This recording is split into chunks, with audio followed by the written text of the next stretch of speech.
Copyright नियमों का उल्लंघन करना चोरी पाप है। सबसे सुंदर, सबसे प्यारी जैन डिजिटल पाठशाला, एनिमेशन करने वाली जैन डिजिटल पाठशाला। जैन डिजिटल पाठशाला।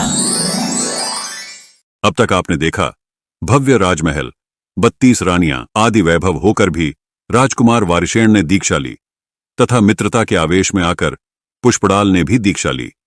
लेकिन पुष्पडाल मुनि 12 साल बीत जाने पर भी अपनी पत्नी को भूल नहीं पाए। यह देखकर वारिशेण मुनिराज ने उनका स्थितिकरण करने हेतु एक उपाय किया। अपनी गृहस्थाश्रम की मां चेलना के पास संदेश भेजा कि हम 2 मुनिराज महल में आ रहे हैं। सभी 32 रानियां सज-धज कर 16 श्रृंगार कर तैयार रहे।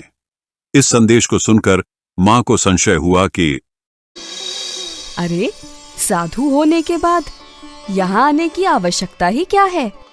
कहीं संसार के प्रति मोह तो उत्पन्न नहीं हुआ या मन ही बदल गया है? उनकी परीक्षा करनी चाहिए। वारिशेण एवं पुष्पडाल मुनिराज राजमहल की तरफ आने लगे।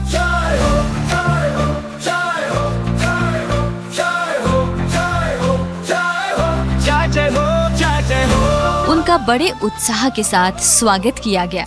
पुष्पडाल मुनिराज राज वैभव देखने में व्यस्त थे, लेकिन वारिशेण मुनिराज नीचे 4 हाथ भूमि देखकर ही चल रहे थे।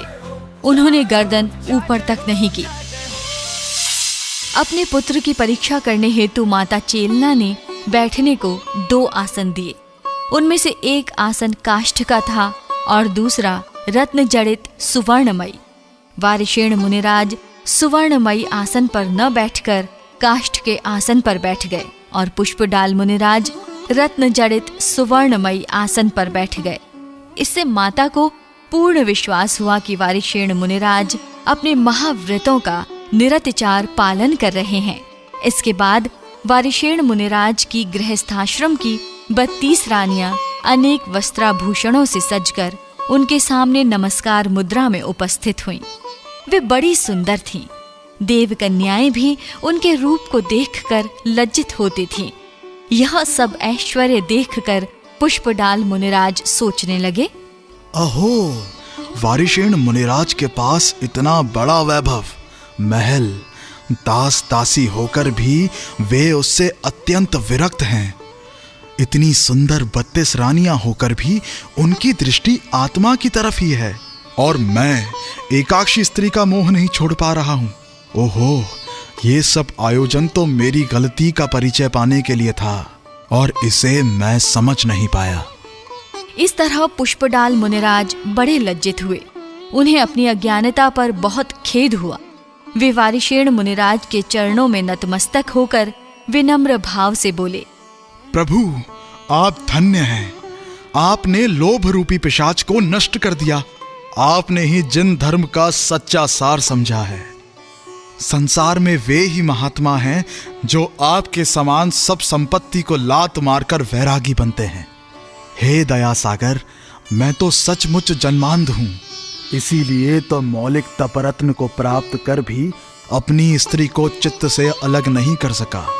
प्रभु, जहां आपने 12 वर्ष पर्यंत खूब तपश्चर्या की, वहां मुझ पापी ने इतने दिन व्यर्थ गंवा दिए। सिवा आत्मा को कष्ट पहुंचाने के कुछ नहीं किया। स्वामी, मैं बहुत अपराधी हूं। इसीलिए दया करके मुझे अपने पाप का प्रायश्चित देकर पवित्र कीजिए। पुष्पडाल मुनिराज के भावों का परिवर्तन और उनके परिणामों की कोमलता देखकर वारिशेण मुनिराज बोले, धीर, इतने दुखी न बनिए। पाप कर्म के उदय से कभी कभी अच्छे अच्छे विद्वान भी हत बुद्धि हो जाते हैं। इसमें कोई आश्चर्य की बात नहीं। आपने अपने दोषों की निंदा गरहा की, आलोचना की, यही महत्वपूर्ण है। इसके बाद उन्होंने पुष्पडाल मुनिराज को उचित प्रायश्चित देकर धर्म में स्थिर किया। अज्ञान के कारण सम्यक दर्शन से विचलित देखकर उनका धर्म में स्थितिकरण किया। अतः वारिशेण मुनिराज स्थितिकरण अंग में प्रसिद्ध हुए। आगे पुष्पडाल मुनिराज भी वैराग्य भावों से कठिन तपश्चर्या करने लगे। भूख प्यास की परवाह न करते हुए परिशः सहने लगे।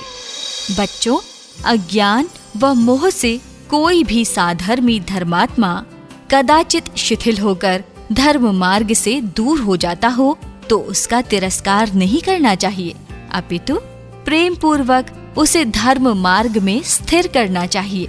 उसकी सर्व प्रकार से सहायता करके धर्म में उत्साह बढ़ाकर जैन धर्म की परम महिमा समझाकर वैराग्यपूर्ण संबोधन से उसे किसी भी प्रकार स्थिर करना ही स्थितिकरण अंग है।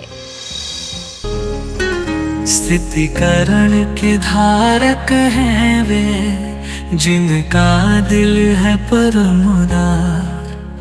12 वर्षों की वीरता से दोषी के बदले विचार, बिना मुख से कुछ भी बोले समझाया है मुनि जीवन।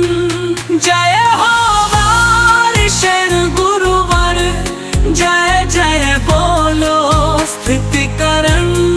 जय जय वारिशेण जय धर्म जय, जय जय वारिशेण जय धर्म जय। जय हो स्थितिकरण। जय जिनेंद्र। जय जिन धर्म शरण, जय हो स्थितिकरण। जय जिन धर्म शरण हो।